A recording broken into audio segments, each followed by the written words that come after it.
There's a saying that every startup or a company, there is some story to start with.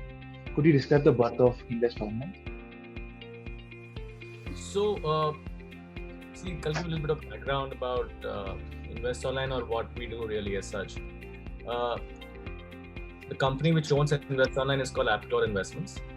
Abchlor Investments was formed by me in 2004, and I am an ex-banker. I was working for a private sector bank earlier. Prior to that, I was with a national bank.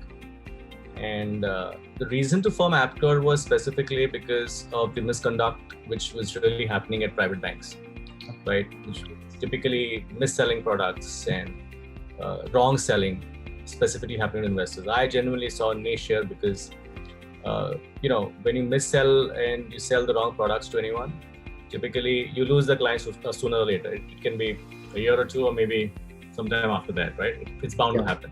Yes. So I saw an opportunity where we potentially create good financial plans and portfolios for clients. They are there to stay. And the best part about any business or service that you provide is that you do a good job and 10 people follow automatically because you keep getting referred and so on, right? So that's how Abchlor was formed.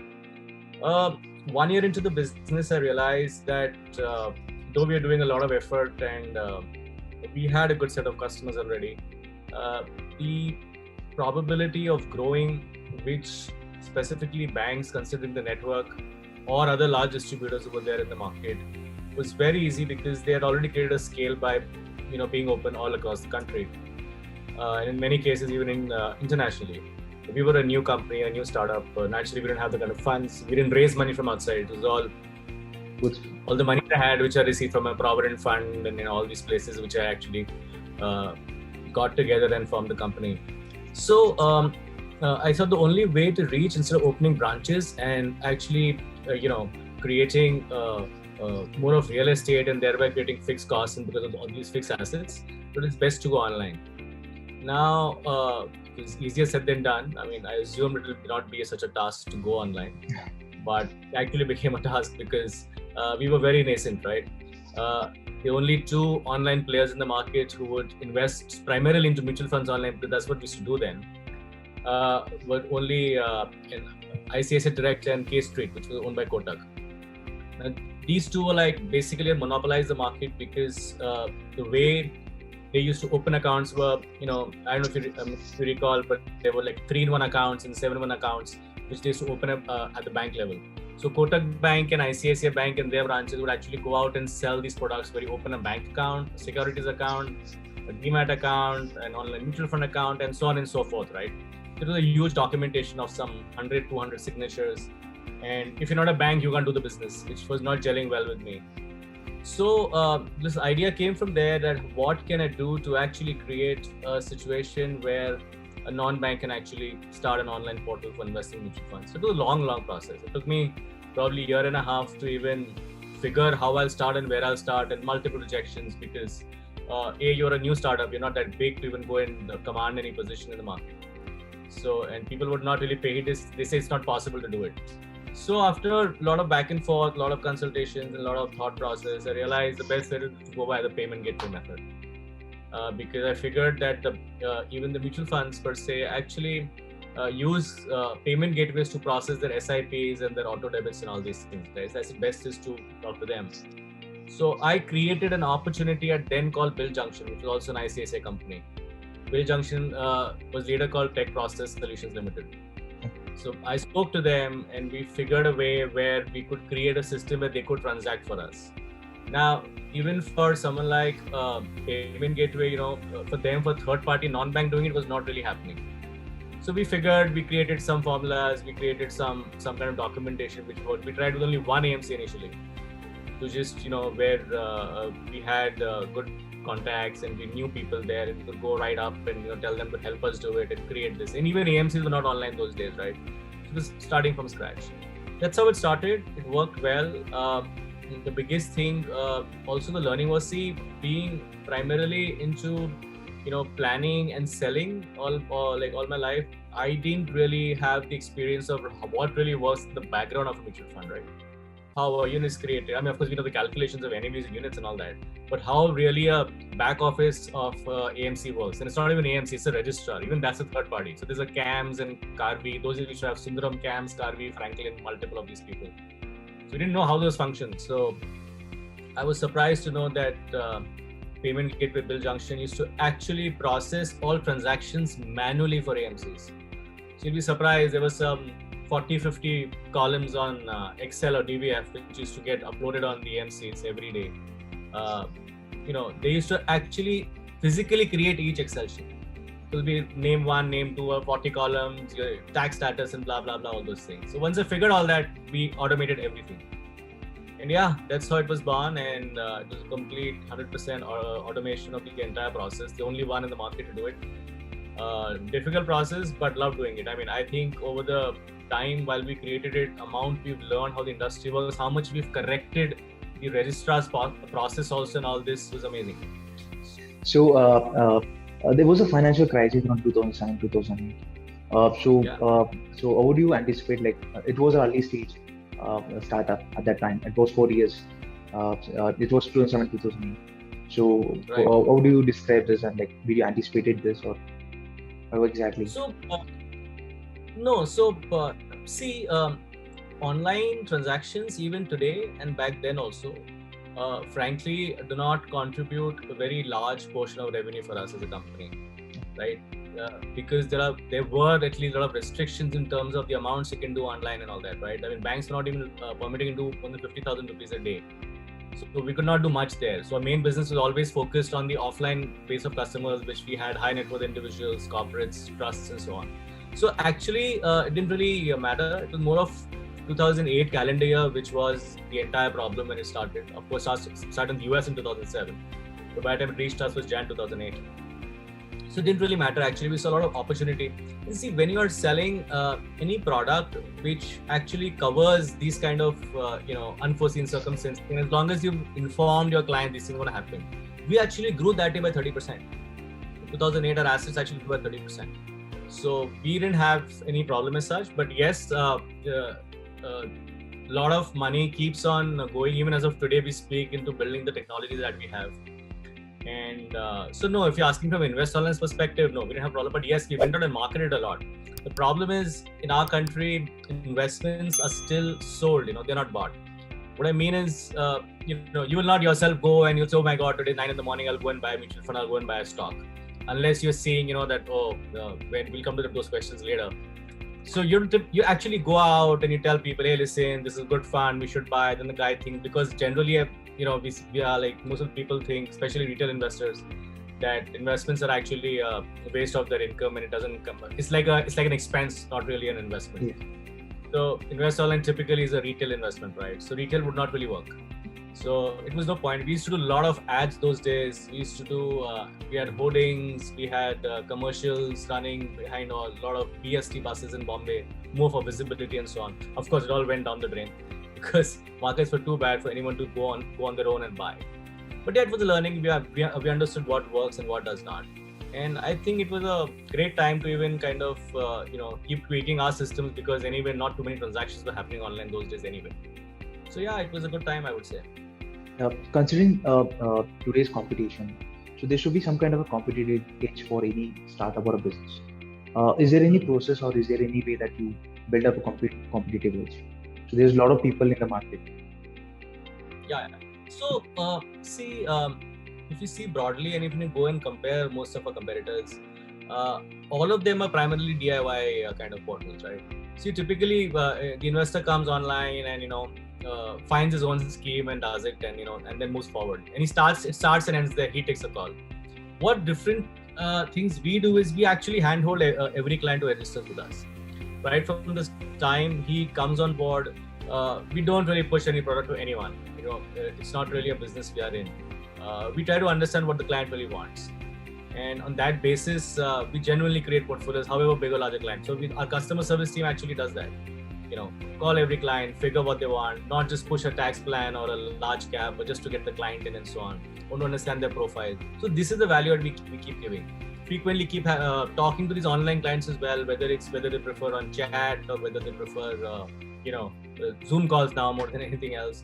So that also keeps happening with all these clients. I think client engagement is our biggest USP, I would say. And of course, our expertise, because of our offline business, which is much, much larger than the online business, helps us create far more information, and data crunching is far superior. Like research and stuff is far superior than I think anyone else really has. See, typically, the research can start and end in a mutual fund industry, right from knowing what the NAV is to what dividends it is given and who runs it. That's all you need to know. But there's a lot of other analytical data which you can actually use. So we even go to the extent of actually, because we run our PMS as well, we can actually go back and also see what stocks they hold, why they hold it, what is the quality of stocks and so on, which not too many people do. Right, so researching the individual portfolios of funds is also very important. So all these things, really help us to create our own bouquet and our own selection of funds, which we feel will do better. I'm not saying they always do or they don't, but we feel will do better considering the market scenario, because we can afford to, run the research on the same platform as well. So even if you today go and check Invest Online, we have tried to create a portal which is, runs like a e-commerce platform with a lot of UI. Then purely having a tabular form, Excel kind of data on the site. So it's very UI driven. It has it should be interesting to someone. So we've thought it from a layman perspective. What does he want to see? Using of course, someone wants to go in depth analysis also they can do. But for a layman to understand what is a beta, what is a mod, and all these kind of terminologies, it doesn't help. It only loses the interest. So yeah, that's what we're trying to create. Our continuous focus is to ensure that simplicity stays on the website endlessly, so that any user, any investor coming should be able to very easily understand what we are trying to showcase from each product, whether it's good, bad, or whatever it may be. Could you describe what all services the Invest Online provide? Okay, so primarily a platform which helps investors invest into mutual funds online. Now, mutual funds online doesn't only mean just blindly going and buying the portfolios. What goes behind buying a fund? I mean, what goes behind? So if you go to the site and have a look, you'll actually see we have even curated certain schemes and baskets, which makes easier for investors, and we've categorized them over their time investment or their age or risk profile and so on. You can choose those investments. So we are actually kind of bundled a lot of easy to do mechanisms to invest, rather than just blindly just figuring a scheme and doing it yourself, which is also something you can do. That's one. Under mutual funds, there are a lot of times we see where investors already have their running portfolios. You can actually come and upload your portfolio on our website and start tracking it for free. We don't charge anything for that. And you can start using all the tools which we run in the background for your portfolios. The way we showcase our portfolios, whether it's a mobile app or it's on the site, is very detailed and again very UI based, and practically all the information you can think of is available in a UI form. My suggestion is you should create a free account and try to see how it really functions. Like I'm saying, so a lot of tools have been created, right? There's a lot of calculators you can work on a website. It's not only about an SIP calculator, which is a very common thing now. It's about retirement, or some people who want to plan their weddings, or so on and so forth, right? Some 10-15 calculators we have. The idea is when you come there, you should get financial sense of whatever you're doing. So many tools like that. We made it easy to purchase schemes by way of card, right? You can simply put 4-5 schemes in a card and buy them together if you like. Similarly, we were the first one to have something called the Lightning SIP. Now, what that really means is when you start an SIP, typically it takes a month for it to activate. We created a kind of a tech-based thing where you can start your first investment of SIP right away, and the SIP continues from next month. So there's no breakage. You can start as of today, right? We were the first ones to actually have online top-up SIP, where we are saying we can automatically set up the system to increase your SIP to a certain percentage or amount as you like for a period of time. So these are all value adds we give. So a lot of things that we do on the mutual fund portal. On the other side, the mutual fund side. On the other side, the other products are life insurance, general insurance. You can choose from life is going live as we speak. Life insurance, general insurance is already live, where you can compare multiple insurance plans and actually buy it online, whether it's going to be travel or health or all the gamut. So as we speak, more and more categories are being launched. Health is the first one we have made online. You can actually go and buy a policy right away. Life is also being done as we speak. At the same time, we're also adding a lot of other fixed income products now, where where people like to have regular income better than the banks and so on. So we have curated some products which will be making online soon. So yeah, that's what Invest Online is doing at the moment. In the current scenario, market scenario, like, what do you think is a better investment? So, is it like there is a cryptocurrency as well, there's a shares, and there's also mutual funds. Like, what do you prefer, like any person to have some kind of a portfolio? So I'm not a huge fan of cryptocurrency. I don't understand crypto if you really ask me. I don't know who really does understand crypto, right? It's a very complicated situation. Yes. Because broadly we know what crypto does. But if you ask me, I don't understand it. I hate the volatility. I don't understand the way the pricing works. The 10% average movements on a daily basis, they're only running purely on what momentum is happening, because multiple people think the time to buy and then multiple want to sell. What's really happening in the background, no one knows. It's not the size that they're talking about. So I have no belief. So crypto is a definite no for me. And of course, people talk about it more today because the price has gone up crazy in the last few years. It's fallen also 50% in the last few days. So these things keep happening. But no, I'm not a fan of crypto at all. I always have and I continue to believe that whatever you buy, whether you buy a fund or whether you buy a stock, it has to have certain, I would say at least 80-90% weightage towards the fundamentals of what you're really buying. If you want to choose between stocks and mutual funds per se, both are very different, right? Stocks, individual stock picking is, I would still say, not for the layman. You should stick to mutual funds because it is easier to get a diversified portfolio. If you don't have the time to manage your equities, please leave it to the fund manager to manage it. Of course, keep checking what a fund is doing, whether it's meeting your goals or not. That's very essential. But don't do it every day because it's not going to work. So when you do stocks and you'll be buying and selling, unless you have time to do it, don't get into it. You have time to research stocks, then do it, else stay out of it. So that's how we rate it. A crypto, no. No way, since someone doesn't have time, or an amateur should be into mutual funds. Experts and who understand, who have the time on their hand, please be into equities, and you can choose the right stock and probably, be better off than the mutual fund investors. Yeah. So during your 20+ entrepreneurship career, like from the 2004 to till now, so what do you like? Could you share some kind of a story, like the success and career stories, like so something that still you remember on? There are many stories, so it's endless. So 2005, we cracked one of the largest deals in the industry these days. The largest investment in a single day into one AMC, into one scheme happened by us. Everyone was taken aback because even banks were not doing those kind of transactions. That was something very dear to me. It happened in 10 months from when we started. So that was a big push. Invest Online continues to stay as, I would say, my first child, because it was something that was born out of pure gut. It's a very difficult business.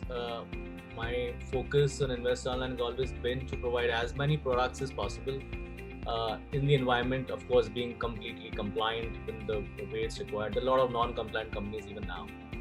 So we have insurance online, we are going to have fixed income online, we have mutual funds online. So as many products as we can. What's really, as a company, we're not focused only distribution. Actually, we have our own TMS, like I mentioned. Our USPs, we come up with a lot of tailor-made and structured products. Could be right from foreign investments, helping Indians invest abroad and doing some research on them too, or creating some financial structures which for the fixed income category, which help investors yield much better than what they're yielding, and those kind of complex products. So if an investor comes to us, he's not restricted to just probably buy a fund or just buy a PMS from us. He gets a variety of products, and every financial need required is serviced by us, except banking. Someone can come and do everything with us. So a lot of such stories which kept going on. We kept on introducing new products, and we still keep doing it.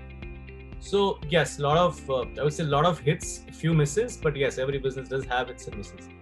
So yeah. Top skills which is required for any entrepreneur to be successful. Well, I think this is one thing I've seen in our country specifically. I've noticed that everyone wants to become an entrepreneur, right? Nothing wrong. You should.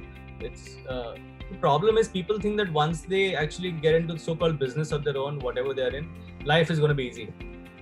And money is going to be made far more than what you do in a job and so on and so forth. Trust me, it is the opposite of that.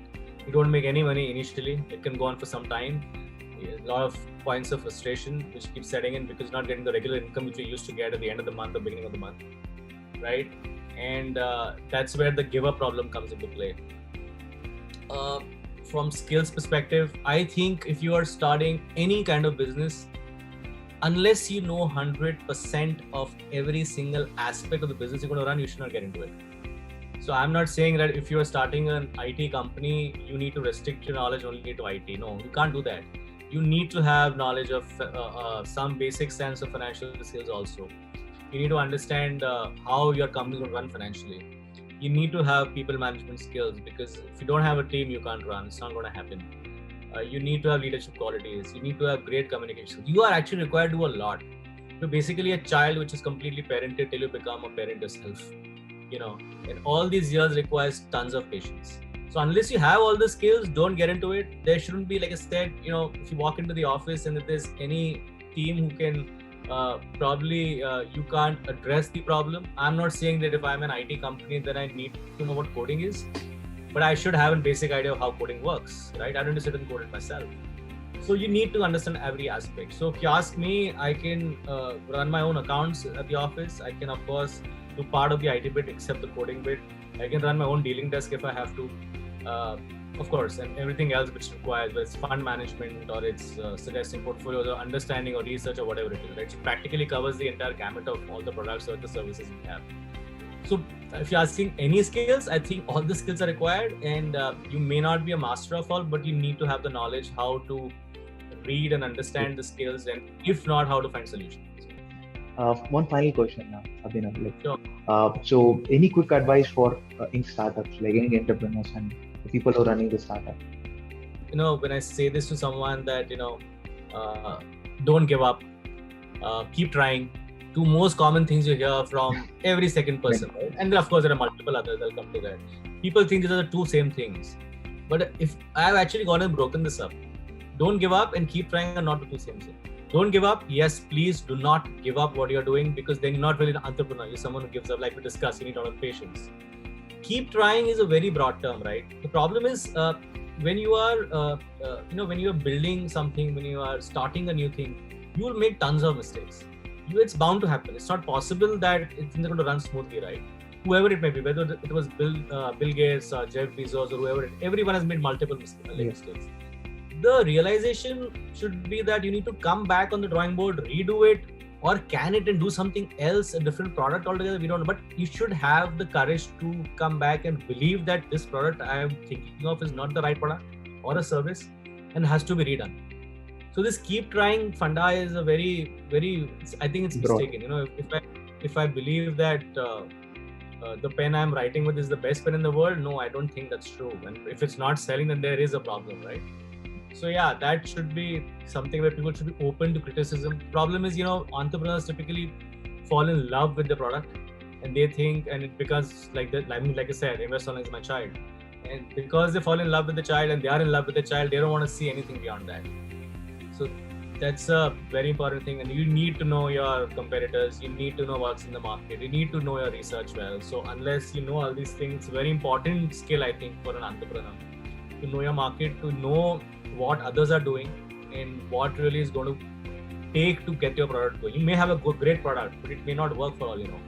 So yeah, all that research is very important. It was a lot of knowledge session, so it was a great pleasure to have you on the Founders Call.